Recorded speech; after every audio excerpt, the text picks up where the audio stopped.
Iran के विदेश मंत्री ने ऐसी वार्निंग जारी की है जिसने इजराइल में हड़कंप मचा दिया है। ईरान के विदेश मंत्री अब्बास अरागची ने उनके एक एक शब्द को डिकोड किया जा रहा है। तेल अवीव से लेकर वॉशिंगटन डीसी तक ईरान की धमकी को समझने की कोशिश कर रहे हैं, क्योंकि अब्बास अरागची ने अब युद्ध नहीं बल्कि महायुद्ध की चेतावनी दे दी है।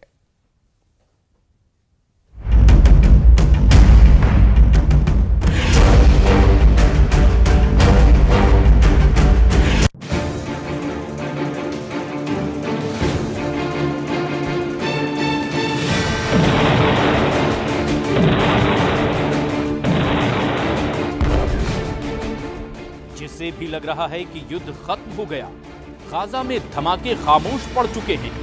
जिसे भी लग रहा है कि सीरिया में शांति आ चुकी है, लेबनान में हिजबुल्लाह हथियार डाल चुका है, इजराइल का ऑपरेशन ठंडा पड़ चुका है, उसको चौंकाने वाली खबर ऐसी आई है कि 2025 की शुरुआत बहुत डराने वाली होगी।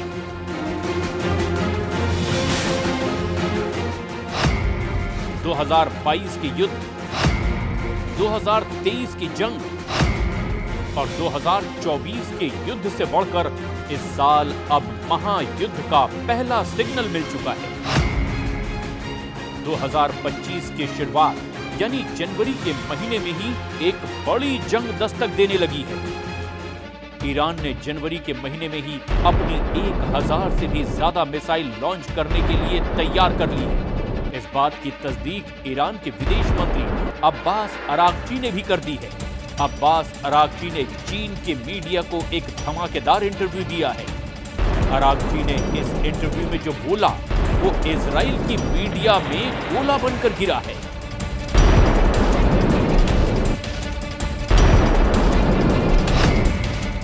इसीलिए इसे अरागची का अंगार कहा जा रहा है। अरागची के अंगारे में इतनी आग है कि पूरा पश्चिम एशिया नए युद्ध में जल सकता है। अरागची ने जो बोला उसे टाइम्स ऑफ इजराइल ने इस तरह से छापा। बताया कि ईरान के विदेश मंत्री ने एक बड़े युद्ध की चेतावनी दी है।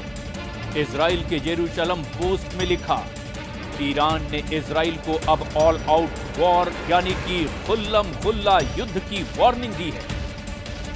एक तरफ गाजा में धमाकों के बीच इजरायली सेना ने लगातार ऑपरेशन और बमबारी के साथ साथ सीरिया पर अल-कायदा और आईएसआई के आतंकी रहे जुलानी के आतंकियों पर कब्जा किया। इन दोनों तस्वीरों ने ईरान के अंदर बहुत बेचैनी पैदा कर दी है।